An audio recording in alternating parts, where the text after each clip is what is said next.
कितना अजीब है ना दिसंबर और जनवरी का रिश्ता। जैसे पुरानी यादों और नए वादों का किस्सा। दोनों काफ़ी नाजुक हैं, दोनों में गहराई है, दोनों वक्त के राही हैं, दोनों ने ठोकर खाई है। यूं तो दोनों का है रंग, यूं तो दोनों का है वही चेहरा वही रंग, उतनी ही तारीखें और उतनी ही ठंड, पर पहचान अलग है दोनों की। अलग है अंदाज और अलग है ढंग। एक अंत है एक शुरुआत है, जैसे रात से सुबह और सुबह से रात। एक में याद है और दूसरी में आस। एक को तजुर्बा और दूसरे को विश्वास, और दोनों जुड़े हैं ऐसे धागे के दो छोर हों जैसे।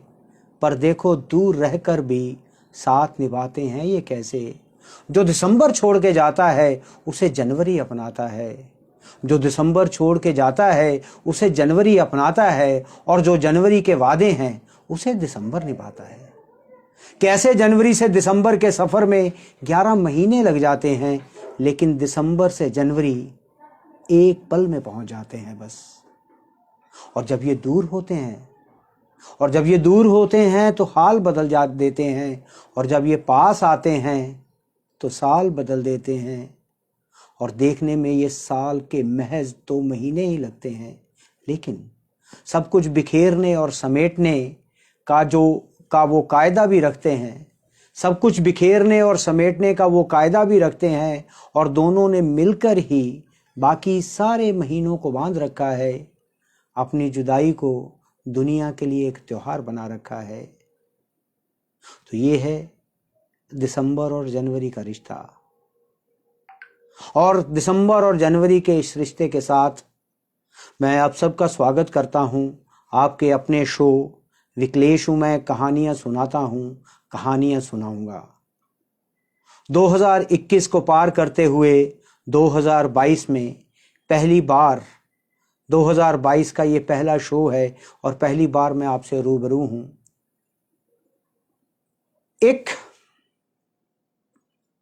एक प्रस्तुति है जो मैंने बचा के रखी थी आपके लिए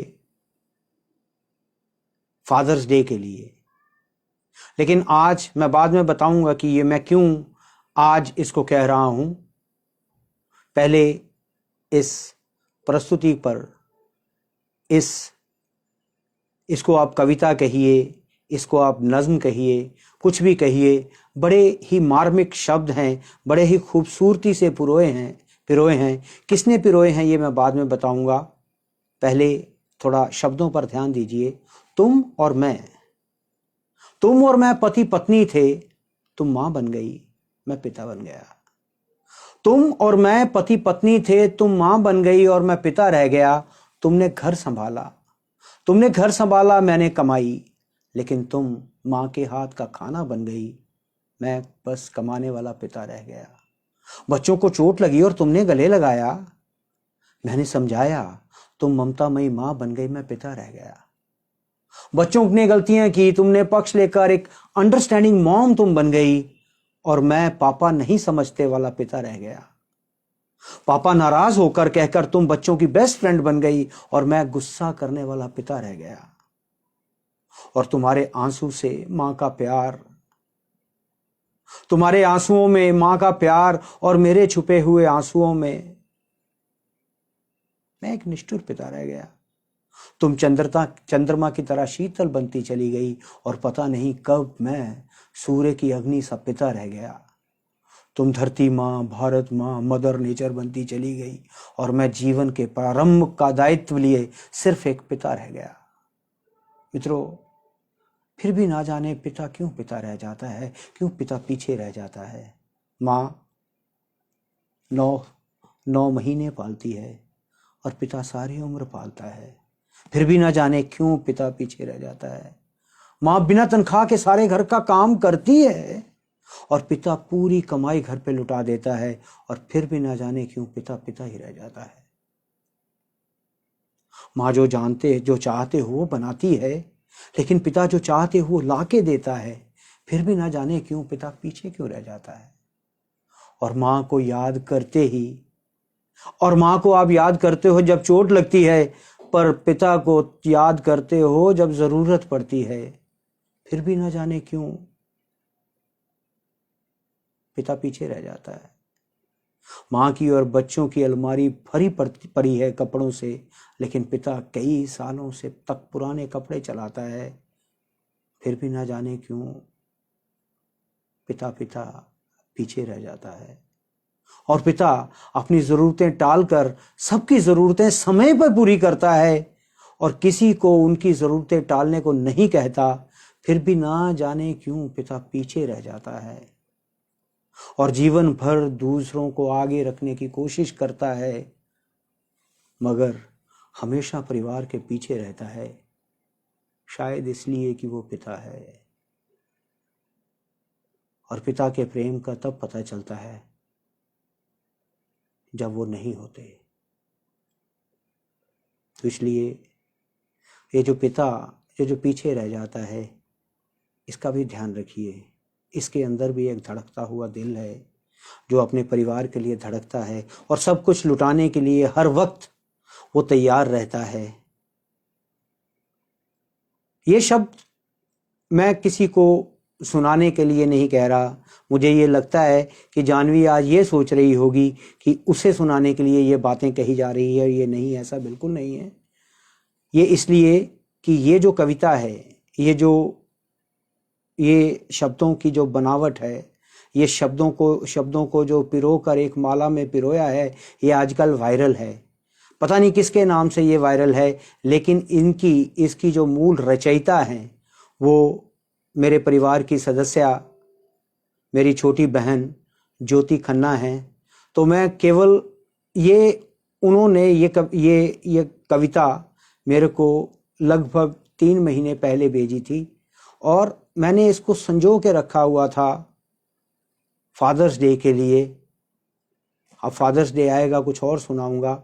बस आज ये कहने की इसलिए ये आपके सामने इस कविता को मैंने पढ़ा कि मैं इस कविता को वायरल होते देखकर, जो कि ज्योति उनके नाम से पे नहीं हुई, इसलिए मैं ये आपके सामने लेके आया हूँ। और ये जो कुछ मेरे साहित्यिक दोस्त हैं, मित्र हैं, ज्योति हैं, अनुपम है, ये सब मेरे को कंटेंट देते रहते हैं, बहुत ही खूबसूरत और बहुत ही अच्छा कंटेंट ये देते रहते हैं। तो मैं ये आपके सामने लेके आता रहता हूँ। शब्द मेरे होते हैं, लेकिन उन शब्दों के पीछे का जो एक सुंदर बनावट है, ये इन सब लोगों की होती है। तो मैं आज वर्ष के पहले प्रोग्राम में अपनी पहली प्रस्तुति में मैं इन सब का बहुत बहुत धन्यवाद करता हूँ, क्योंकि इनकी वजह से ये जो शो है विकलेश हूँ मैं, कहानियाँ सुनाता हूँ, कहानियाँ सुनाऊँगा, ये बिना किसी इंटरप्शन के चल रहा है। और इन मेरे मित्रों की अनुकंपा अगर मेरे ऊपर बनी रहेगी तो ये शो आगे और तरक्कियाँ करेगा, आपसे और जुड़ेगा। और आप सब जो मेरे श्रोतागण हैं, जो मुझे सुनते हैं, मेरी टेढ़ी मेढ़ी बातों को सुनते हैं, वो मुझे और कृतार्थ करते रहेंगे। तो इसी के साथ हम बढ़ते हैं। आपको जैसे ये मालूम है कि हम अभी सिंहासन 32 की कहानियाँ, सिंहासन 32 की जो 32 पुतलियाँ हैं या 32 परियां हैं, उनकी कहानियाँ वो आपको सुना रहा हूँ मैं। तो आज दूसरी पुतली जो है चित्रलेखा, उनकी कथा लेकर मैं आपके सामने प्रस्तुत हूँ। तो शुरू करते हैं दूसरी पुतली या दूसरी परी चित्रलेखा की कहानी। अद्भुत आसन जो पिछले उसमें उन्होंने प्राप्त किया था, पहली पुतली की कहानी के रत्न मंजरी उनकी कहानी के अनुसार, तो वो जो अद्भुत आसन को प्राप्त करने के बाद विक्रमादित्य पुनः निष्ठा के साथ अपनी प्रजा का पालन करने लगे और राज्य में चारों ओर सुख ही सुख था। एक दिन घुड़सवारी करते करते विक्रमादित्य पर्वतों के समीप जा पहुंचे और उन्होंने वहां देखा कि वहां पर्वत पर एक साधु तपस्या में लीन है। घोड़ा वहीं छोड़कर वह साधु के समीप पहुंचे और उनको मौन देखकर खाली अभिवादन करके लौटने लगे। लेकिन उनके शिष्टाचार से प्रसन्न होकर साधु ने उनको वापस बुलाया और उन्हें एक दिव्य फल प्रसाद स्वरूप देते हुए कहा कि इसका भक्षण करने वाले को निश्चित ही एक यशस्वी पुत्र की प्राप्ति होगी। साधु से फल लेकर राजा प्रसन्नचित्त होकर उन्हें शीश निवाकर वहां से लौट चला और राजा ने ये फल अपनी रानी को दिया और उससे उसके गुणों के विषय में रानी को बताया। रानी ने ये फल उस नगर के कोतवाल को दे दिया। रानी को उस कोतवाल से एक विशेष लगाव था या वे उसके प्रेम पाश में थी। उस नगर कोतवाल ने वह फल एक वैश्या को दे दिया और उसको वैश्या को उस फल की कहानी सुनाई कि ये फल खाकर वो एक यशस्वी पुत्र को जन्म देगी। लेकिन वैश्या ने सोचा कि वैश्या का पुत्र अगर यशस्वी हो भी गया तो क्या कर पाएगा, इसका सही ये जो फल है, इस फल का जो जिसके पास ये फल होना चाहिए वो राजा विक्रमादित्य ही है। तो वैश्या ने वो राजा को पुनः वो फल दे दिया। जब राजा ने वैश्या से फल के बारे में पूछा तो उसने कोतवाल का नाम दे दिया और जिससे राजा को यह समझते बिल्कुल देर नहीं लगी कि उसकी पत्नी उसके प्रति विश्वास पात्र नहीं है, क्योंकि फिर भी उसने अपने मन को समझाने के लिए राजा ने अपनी पत्नी से फल के बारे में पूछा तो उसने कहा कि उसने वो फल खा लिया था। तब राजा ने उस फल को दिखाया तो रानी के पैरों के तले की जमीन खिसक गई। रानी का छल राजा से सहन ना हो सका और वो सब कुछ त्याग कर तपस्या के लिए वन में चला गया। जब देवराज इंद्र को यह पता चला कि राजा विक्रमादित्य ने इस प्रकार अपना राज्य छोड़कर चले जाने का निश्चय कर लिया है या वो राज्य छोड़कर चले गए हैं, तो उन्होंने उस राज्य की सुरक्षा के लिए अपना एक देव वहां भेज दिया। और बहुत समय पश्चात विक्रमादित्य का मन अपने राज्य और प्रजा के लिए विचलित हो गया। उसी क्षण उन्होंने अपने राज्य में लौट कर आने का फैसला किया और वह अपने राज्य की तरफ चल पड़े। आधी रात का समय था।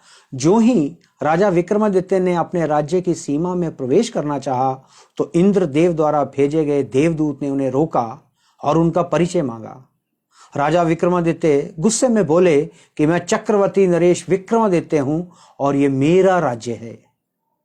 विक्रमादित्य वैरागी हो चुका है और वह वन में अखंड साधना में लीन है, और यदि फिर भी तू स्वयं को विक्रमादित्य बता रहा है तो तुम मुझसे द्वंद्व युद्ध कर और मुझे हरा कर दिखा।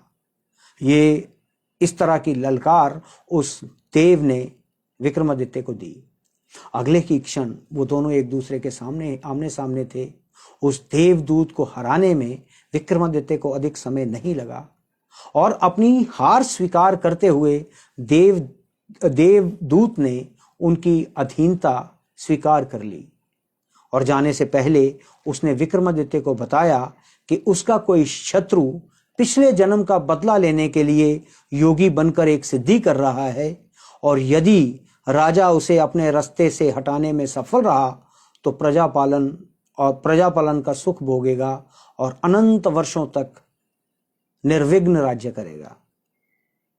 विक्रमादित्य द्वारा पूछे जाने पर देवदूत ने शत्रु का पता ठिकाना सब बता दिया उसे और स्वयं निश्चिंत होकर इंद्रलोक में चला गया। दरबार में पहुंचकर विक्रमादित्य को पता चला कि उसकी विश्वासघाती रानी ने अपने कुकृत्य से का प्रायश्चित करते हुए विष पीकर अपने प्राण त्याग दिए थे। ये जानकर राजा के मन को बहुत शांति हुई और उस दिन के बाद कोतवाल भी राज्य में कहीं दिखाई नहीं दिया था और ये समझा जाता है कि उसने भी आत्महत्या कर ली। कुछ देर के पश्चात राज दरबार में एक योगी ने राजा के समक्ष सहायता की गुहार लगाई। राजा ने जब अपने सैनिक उसके साथ भेजने चाहे तो उसने कहा कि महाराज, मैं आपसे मदद चाहता हूं, आपके सैनिकों से नहीं। यदि आप मेरी मदद कर सकते हैं तो आप स्वयं मेरे साथ चलिए, अन्यथा मुझे आपके द्वार पर से खाली हाथ लौटना पड़ेगा। विक्रम द्वारा द्वार पर आए याचक को खाली हाथ लौटाना अच्छा नहीं लगा, अतः वो योगी के साथ गया और विक्रमादित्य को लेकर योगी एक शयन कक्ष में पहुंचा। वहां उसने विक्रम से पैर पर लटके एक वेताल को लाने के लिए कहा। वेताल एक मुर्दा था जो अपने पूर्व जन्म के कर्मों के कारण उस पेड़ पर उल्टा लटका हुआ था और योगी को सिद्धि प्राप्त करने के लिए उसकी आवश्यकता थी। राजा पेड़ के पास पहुंचा, पेड़ पर लटके बेताल को उतारकर अपने कंधे पर डाला और चल पड़ा। बेताल ने कहा कि राजन, रास्ता आराम से कट जाए तो इसलिए मैं आपको एक कथा सुनाता हूं, किंतु मेरी कथा को मौन रहकर सुनना, और यदि सारे रास्ते में तुम्हारे मुंह से एक बोल भी फूटा तो मैं पुनः उस पेड़ पर वापस चला जाऊंगा। और विक्रम के चलना शुरू करने पर ही बेताल ने कथा आरंभ कर दी। और कथा पूरी होने पर राजा उस कथा के विषय के बारे में कुछ पूछ बैठा, और जिसके लिए स्वयं बेताल ने ही उसको उकसाया था। तो क्या था, बेताल राजा के कंधे से उतरकर शमशान के उसी पेड़ पर फिर उड़ चला। और 24 बार यह क्रम चला। विक्रमादित्य बेताल को पेड़ से उतार कर लाता, बेताल उसे बोलने के लिए उकसाता और बोलते ही फिर वो वापस चला जाता, फिर वो गायब हो जाता। विक्रमादित्य की बुद्धिमत्ता और कर्तव्य परायणता को देखकर बेताल उससे बहुत प्रभावित हुआ, और जब विक्रमादित्य 25वीं बार उसे योगी के पास ले चला तो उसने कहा कि योगी के पास तू मुझे लेकर जा रहा है, वह देवी के समक्ष धोखे से तेरी बलि चढ़ा देगा, और जिससे वह एक तो सबसे शक्तिशाली तांत्रिक बन जाएगा, दूसरा वो तुम्हारा पिछले जन्म का शत्रु है और वो अपनी उस शत्रु का बदला इस जन्म में तुमसे लेगा। विक्रमादित्य के इन वचनों को सुनकर विक्रमादित्य ने बेताल के जब इन वचनों को सुना तो उसको देवदूत के जो वचन हैं वो याद आ गए। तब विक्रमादित्य ने बेताल को धन्यवाद दिया और योगी की हत्या में उसका सहयोग मांगा। बेताल ने अपनी स्वीकृति विक्रम को दे दी और बेताल को कंधे पर लादकर विक्रम योगी के सामने जा पहुंचा, और उसके इस काम के लिए योगी ने उसकी भूरी भूरी प्रशंसा की और कहा कि राजन, अब आप देवी को साष्टांग प्रणाम कीजिए, जिससे देवी प्रकट होकर आपको मनोवांछित वर देगी। राजा समझ गया। उसने कहा, हे योगी, मैं एक राजा हूं और इस कारण मैंने आज तक किसी को इस प्रकार से प्रणाम नहीं किया है जिस तरह से तुम मुझे करने के लिए कह रहे हो। यदि पहले आप मुझे देवी को इस तरह प्रणाम करके दिखाएंगे तो मुझे इस तरह से करने में सुगमता होगी, आसानी होगी। योगी राजा की इस बात को टाल न सका और ज्यों ही उसने देवी के समक्ष साष्टांग प्रणाम किया, राजा ने अपनी तलवार से उसकी गर्दन काट डाली और देवी ने उस बलि को स्वीकार कर लिया। तत्क्षण देवी स्पष्ट वहां साक्षात प्रकट हो गई तथा राजा ने उस देवी को प्रणाम किया और आशीर्वाद स्वरूप देवी ने 2 वेकताल उसकी सेवा में प्रदान किए, जिससे वह अपनी इच्छा अनुसार कार्य ले सकता था। और आशीर्वाद देकर वो देवी अंतर्ध्यान हो गई और राजा अपने महल में लौट आया। तो ये थी दूसरी जो पुतली थी। जब दूसरी पुतली ने यह कहानी सुनाई राजा विक्रमादित्य की, तो राजा जो उसकी कहानी को बड़ा सहज होकर सुन रहा था और वो विक्रमादित्य के चरित्र को, ये कहानी विक्रम बेताल की कहानी है बेताल पचीसी की कहानी है। जो दूसरी जो पुतली है, जो दूसरी उस सिंहासन की परी थी, उसने राजा विक्रमादित्य की और बेताल की कहानी सुनाई उसको। इस तरह से दूसरी पुतली ये कहानी सुनाकर आसमान में उड़ गई और सिंहासन की जो 32 वो थी, उनमें से एक पहली कहानी सुना के चली गई और दूसरी जो पुतली थी वो दूसरी कहानी सुना के चली गई। इस तरह ये जो 32 पुतलियां हैं, ये अपनी अपनी कहानी सुनाकर राजा भोज को ये उड़ती चली जाएंगी। और इसके साथ राजा भोज में जो राजा विक्रमादित्य की जो उनकी क्वालिटीज थी, जो राजा विक्रमादित्य के गुण थे, वो उनमें प्रविष्ट होते जाएंगे और राजा धीरे धीरे राजा विक्रमादित्य की तरह अपने आप को तैयार करते चले जाएंगे। ये इस कहानी का जो पहले जो मैंने कहानी सुनाई थी, मैंने ये कहा था कि कोई भी कहानी है, कोई भी कथा है, ये 2-3 तल पे चलती है। अगर कोई व्यक्ति इसको एक कहानी के तौर पर सुनता है तो उसको इस कहानी का आनंद आता है, क्योंकि कहानी एक शब्दों को जोड़ी हुई एक ऐसी विधा है कि जिसको जो अगर जिस तरह से आप पढ़ते चले जाते हैं उस तरह से आप उस कहानी में डूबते चले जाते हैं। लेकिन अगर कहानी का मर्म समझकर अगर उस कहानी को आप दूसरे तल पे सुने, अगर आध्यात्मिक तल पे सुने, तो आपको ये महसूस होगा कि कोई आपको एक गाइडेड वे में एक पाथ की तरफ लेके जा रहा है, जिससे आप अपने मन को अपने जो शरीर का जो आपकी जो आध्यात्मिक यात्रा है, उस यात्रा में आपको धीरे धीरे आगे लेके जा रहा है। तो ये 32 कहानियां भी बेताल पचीसी की तरह ही आपको सुख देंगी। आप किसी भी तल को उसको सुने।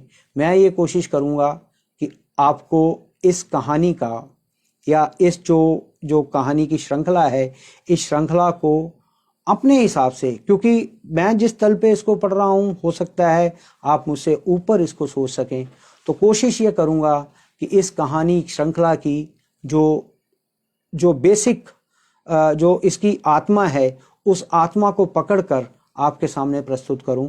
तो ये मेरी कोशिश रहती है। इस कोशिश को आप जब संबल देंगे, आप इस कोशिश को मेरी कोशिशों को आप अगर सुनकर इसको प्रसाद के अनुसार और जगह भी बांटने में मेरी मदद करेंगे, तो मैं आपको अच्छे तरीके से ये कहानियाँ सुनाना शुरू करूँगा। तो सबको एक बार फिर प्रणाम करता हुआ और नव वर्ष 2022 जो अभी आज 2 दिन का हुआ है, उसका आप सबको बधाई देता हुआ मैं आप सबसे विदा लेने के लिए अब तैयार हूँ। और ये देखिए, भारतीयता में ये हम कहें, हम ये भी कह सकते हैं कि ये साल जो है अंग्रेज़ी साल है। हमारा जो हिंदू वर्ष है वो अप्रैल में शुरू होता है। कुछ भी हो, लेकिन जो प्रचलित है, जो चल रहा है, उसी को ही सब सलाम करते हैं। तो मैं इस नए साल को सलाम करता हुआ और आपको प्रणाम करता हुआ आज पहले इस साल की पहली विक्लेश हूँ, मैं कहानियाँ सुनाता हूँ, कहानियाँ सुनाऊँगा की प्रस्तुति के बाद आपसे विदा लेता हूँ।